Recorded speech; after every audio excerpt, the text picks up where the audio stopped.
গতকাল বিকেলে দিল্লির foreign correspondents club of south এশিয়াতে যে আলোচনা সভাটি হলো এবং সেখানে আওয়ামী লীগ সভানেত্রী শেখ হাসিনা যে বক্তব্য রেখেছেন সেটা নিয়েই গতকাল এবং আজকে দিনভর আলোচনা চলছে। শুধু যে বাংলাদেশের ভেতরে বা বাঙালিদের ভেতরে আলোচনা চলছে তা নয়, সারা পৃথিবীর কমপক্ষে 254টা ইন্টারন্যাশনাল মিডিয়া এই ভাষণটিকে নিয়ে নিউজ করেছে, অনেকেই ভাষণটিকে লাইভ সম্প্রচার করেছে। আজকে শেখ হাসিনার ভাষণ নিয়ে কিছু গুরুত্বপূর্ণ কথা বলবো, শেষ পর্যন্ত সাথে থাকবেন। কাল ছিল 5ই আগস্ট, এই জঙ্গি হামলার 2 বছর পূর্তি, এবং এই উপলক্ষে বাংলাদেশ সরকার ব্যাপক উদযাপনের আয়োজন করেছিল, কিন্তু প্রতিটি আয়োজনই কোনো না কোনো ভাবে হয় মারামারি, না হলে ধাক্কাধাক্কি, মানে ব্যর্থতায় পর্যবসিত হয়েছে অধিকাংশই। ঢাকায় শুধু না, ঢাকার বাইরে থেকে যত খবর পেয়েছি মারামারি খুব কমন একটা বিষয়। কোথাও কোথাও দেখলাম পিটিয়ে জঙ্গিদের পানিতে পুকুরে নামিয়ে দিয়েছে। তো একদিকে এই 5ই আগস্ট, সেখানে আবার কালকে বৃষ্টি হয়েছে, কনসার্ট ফর ডেমোক্রেসি বৃষ্টিতে পুরোটা হতে পারেনি। সেখানে আবার আমাদের সময়ের জনপ্রিয় পপ গায়ক, ব্যান্ড গায়ক হাসান, আর্কের হাসান, এত কষ্ট কেন ভালোবাসায়, সে মেয়েলি কণ্ঠে গান গেত, কালকে কারা যেন গান গা অবস্থায় তার মুখে বোতল ছুঁড়ে মেরেছে। সো এরকম নানা রকমের অরাজকতা, সন্ত্রাস, এসবের মধ্য দিয়ে দেশে যখন 5ই আগস্ট পালিত হয়েছে, তখন শেখ হাসিনার মাস্টার স্ট্রোক, যেটা গতকাল বলেছি, সামান্য একটা আলোচনা সভা, সেটা দিয়েই তিনি প্রচার, অ্যাটেনশন, সবকিছুর কেন্দ্রবিন্দুতে শেখ হাসিনা ছিলেন। কালকে যেটা হয়েছে, মানে আমি একটা জিনিস শুরুতে বলি যে রয়টার্স কেন শেখ হাসিনাকে এত গুরুত্ব দিচ্ছে। এই ব্রিটিশ সংবাদ মাধ্যমটা খুবই শক্তিশালী, এবং তারা কিন্তু এইভাবে শেখ হাসিনাকে কন্টিনিউয়াসলি কাভারেজ দিচ্ছে। এটার পেছনে একটা ইন্টারন্যাশনাল গেম আছে, এইটা আমাদের একটু বুঝতে হবে। যেটা বললাম যে 254+ ইন্টারন্যাশনাল মিডিয়া শেখ হাসিনার এই ভাষণ কাভার করেছে। সর্বশেষ খবর পাওয়া পর্যন্ত 44 কোটি ভিউ হয়েছে তার ভাষণের বিভিন্ন অংশের, সরাসরি লাইভ, পরে আবার শর্ট ভিডিও করেছে, সব মিলিয়ে 44 কোটি ভিউ হয়েছে সর্বশেষ রিপোর্ট পাওয়া পর্যন্ত। কি ছিল এই ভাষণে? আমি প্রথমে একটু কন্টেন্ট নিয়ে আলাপ করি। কন্টেন্ট কিন্তু তিনি দেশে ফিরবেন, এটা আমরা আগেও শুনেছি। কালকে একটু স্পেসিফিক্যালি বলেছে ডিসেম্বরে ফেরার ব্যাপারটা। এছাড়া অন্য অন্য কথা, গতকাল ছিল শেখ কামালের জন্মদিন, স্বভাবতই তার ছোট ভাই, তিনি আবেগপ্রবণ ছিলেন, শেখ কামালকে নিয়ে কথা বলেছেন, হুইচ ইজ আন্ডারস্ট্যান্ডেবল। অসাম্প্রদায়িক বাংলাদেশের কথা বলেছেন, এবং আরো ইন্টারেস্টিং হলো যে কথা ছিল তিনি লাইভে যুক্ত হয়ে অডিও ভাষণ দেবেন, যদিও অনেকেই আশা করেছিল তাকে ভিডিওতে দেখবে, যা হোক। এবং কথা ছিল যে তিনি বক্তৃতা দেবেন, সাংবাদিকদের প্রশ্নের উত্তর তিনি দেবেন না, এরকমই একটা প্ল্যান ছিল, এবং সজীব ওয়াজেদ জয়ই সাংবাদিকদের প্রশ্নের উত্তর দেবেন, এভাবেই প্ল্যানটা করা ছিল।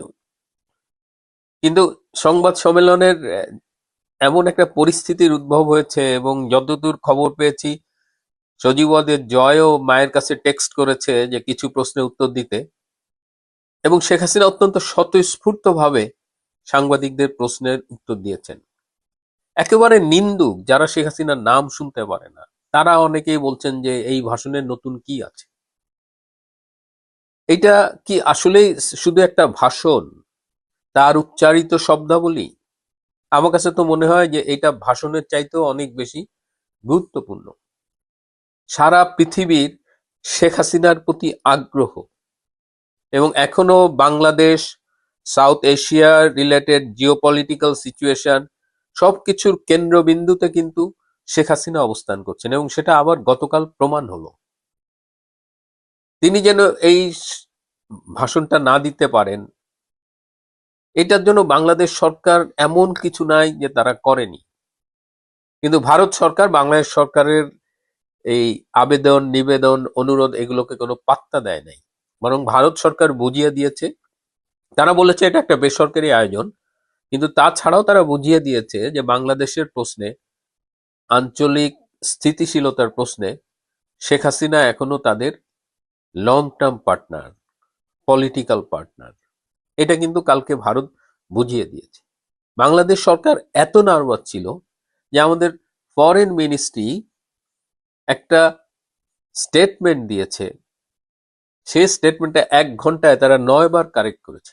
আপনি যদি বাংলাদেশ ফরেন মিনিস্ট্রির ফেসবুক পেজে যান এবং ভিউ এডিট হিস্ট্রি দেখেন এই স্টেটমেন্টটা, দেখবেন যে 9 বার তারা চেঞ্জ করেছে স্টেটমেন্টটা।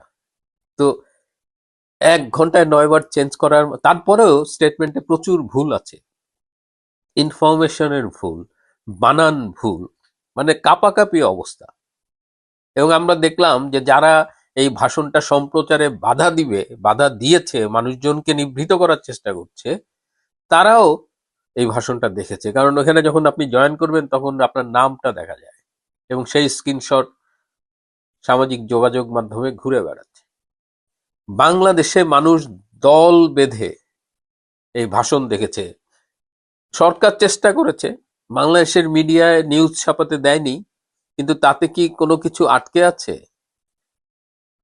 সামাজিক যোগাযোগ মাধ্যম সয়লাব হয়ে গেছে মানুষের মন্তব্য, এবং সারা দেশে কর্মীরা নেতারা যেভাবে জেগে উঠেছে। এই যে অপপ্রচার, শেখ হাসিনা বেঁচে নেই, সেটার তো কাল জবাব হলো। আমি তো নিজেই এই মাসে দেখা করেছি, আমি এটা নিয়ে একটা ভিডিও করেছি। এবং শেখ হাসিনার যে মেন্টাল স্ট্রেংথ, তার যে কথাবার্তা, এটা সারা দেশবাসীকে উজ্জীবিত করেছে, নেতাকর্মীদের তো করেছেই। কিন্তু ওই যে বললাম 18 কোটি মানুষের দেশ, কিন্তু সারা পৃথিবীতে এই ভাষণ নিয়ে এমন একটা আগ্রহ তৈরি হয়েছে যে, এবং যেহেতু ইংরেজিতে হয়েছে সেহেতু সারা পৃথিবীর অনেকেই এটা দেখেছে। অনেকে বলেছেন তিনি একটু বাংলায় কথা বলতে পারতেন, গ্রামের লোকজন অনেকদিন অপেক্ষা করেছে এই ভাষণটার জন্য। বাংলায় পরে হবে নিশ্চয়ই, তিনি বাংলা ভাষাভাষী সাংবাদিকদের নিয়েও এরকম আয়োজন করতে পারেন। কিন্তু গতকালকের আয়োজনটা আসলে ইউনিক আয়োজন হয়েছে। শেখ হাসিনা সম্পূর্ণ সার্থক, তিনি সফল হয়েছেন, আর সরকারের গালে চপেটাঘাত পড়েছে। তিনি না পেরেছেন দেশবাসীকে এই ভাষণ থেকে বঞ্চিত করতে। বাংলাদেশের কিছু মিডিয়া ছাপায়নি, হু কেয়ার্স। আমাদের সোর্স নিউজ বাংলায় আমরা ডিটেইল নিউজ করেছি, আপনারা দেখতে পারেন। গতকাল আমি অনেক কথা বলেছি, কিন্তু গতকাল পুলিশ হত্যা দিবসও ছিল।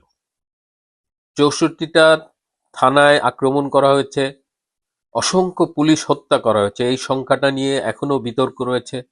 সরকার বলেছে 44 জন, কিন্তু বাস্তবতায় এটা অনেক বেশি। মানে এটা 700-800 থেকে শুরু করে 3200, এরকম একটা রেঞ্জ। এবং অনেক পুলিশ আজ পর্যন্ত তারা ফিরে আসেনি, তাদের হত্যা করা হয়েছে না কোথায় আছে জানা যায়নি। এবং এই পুলিশ হত্যার বিচার আজ হোক কাল হোক বাংলার মাটিতে কিন্তু হবেই। এবং সরকার যদি কখনো বাটে পড়ে, তাহলে এই পুলিশের চোখ উল্টাতে খুব বেশি সময় লাগবে না। একজন গর্ভবতী কনস্টেবল, তাকে সিরাজগঞ্জে পুড়িয়ে হত্যা করা হয়েছে। আর এই প্রতিটা মৃত্যু, এর সাথে তো ওই পরিবারের ট্র্যাজেডি জড়িত। অনেক অনেক করুণ কাহিনী সামাজিক যোগাযোগ মাধ্যমে ভেসে বেড়াচ্ছে। পুলিশ হত্যার বিচার চাই। কালকে আমি বলেছিলাম এই সাংস্কৃতিক বাটপার ফারুকি, সে কবরের টাকা মারছে 21 কোটি টাকা। কিন্তু আমি বলেছি, এটা আপনি বিশ্বাস করেন বা না করেন, আজকে কিন্তু ইশরাক হোসেন, সাদেক হোসেন খোকার ছেলে এবং মুক্তিযুদ্ধ বিষয়ক প্রতিমন্ত্রী, তিনিও বলেছেন যে এই জুলাই শহীদ যারা হয়েছে তাদের ভাষায়, তাদের কবর বাধাই করা, সংরক্ষণ করা, এগুলোর জন্য 2 লাখ টাকা করে বাজেট ছিল। কোনো কবর নাকি সেই অর্থে সংরক্ষণ করা হয়নি এবং পুরো টাকাটা লোপাট করেছে। এবং ইশরাক হোসেন বলেছে যে এত এত এত চুরি হয়েছে যে সেটা বললে আর মুখ থাকবে না। এই চুরির টাকা কিছুটা অস্ট্রেলিয়া এসেছে। ফারুকি এবং তিশা তার আত্মীয়র মাধ্যমে 4টা প্রপার্টি কিনেছে, বাড়ি এবং অ্যাপার্টমেন্ট। এই যে তারা আসছিল, এসে বেশ কিছুদিন ছিল, চাকরি খুঁজে গেছে, 4টা সম্পত্তি কিনেছে, আর ওদিকে বাংলাদেশে তাদের চুরি একের পর এক ফাঁস হচ্ছে।